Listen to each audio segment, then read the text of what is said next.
Hi, welcome back. So this is part 10 of the fire sermon. We've nearly reached the middle of the second page. Anybody would think that I enjoy this, right?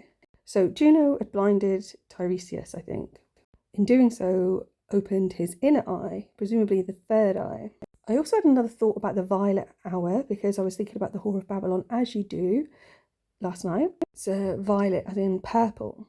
Revelation 17:4, and the woman was arrayed in purple and scarlet colour and decked with gold and precious stones and pearls. He's mentioned pearls several times, and I've talked about a precious stone allusion with hyacinth, having a golden cup in her hand, full of abominations and filthiness of her fornication. I bet she's smiling too. So then he goes on, old man with wrinkled breasts.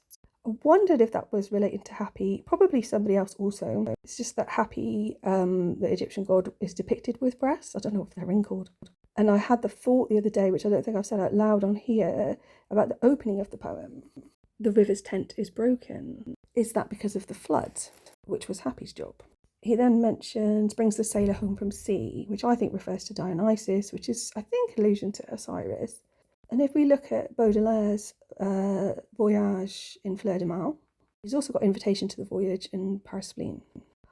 Our souls are three masters seeking Icaria. A voice resounds upon the bridge, open your eyes, something like that. From aloft a voice, ardent and wild, cries, love, glory, happiness, happy again, hell, it's a rock, where the rock is probably an allusion to a Mary figure. So Icaria is the name given by Cabet to a sort of El Dorado, and Baudelaire then references El Dorado in the mythical city of gold in the next stanza. Cabet was keen on reforming France, but left and ended up in Nauvoo in Illinois, the name taken from Isaiah 52:7, How Beautiful the Mountains. Interestingly, the name was changed to Venus by 1832. The town was a contender for the seat of Hancock County, but that was awarded to nearby Carthage, which I was talking about yesterday. It wasn't necessarily named after the original city. There's another Carthage in Tennessee. But interesting, isn't it, correspondence-wise? Carthage is famous for the killing of Joseph Smith and his brother Hiram Smith. And I thought the name Hiram was particularly interesting in relation to sort of Masonic connections with Hiram Abieth. Joseph Smith was the founder of the Church of Latter-day Saints, so associations with saints and martyrdom. The town name Venus was later changed to Commerce, which I thought was quite funny. There's capitalism for you.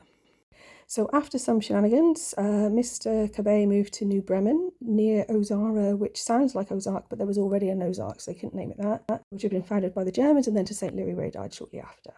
Of relevance to Eliot's future poetry is a connection with the Norton grape, as in, ooh, I could crush her. I shall continue.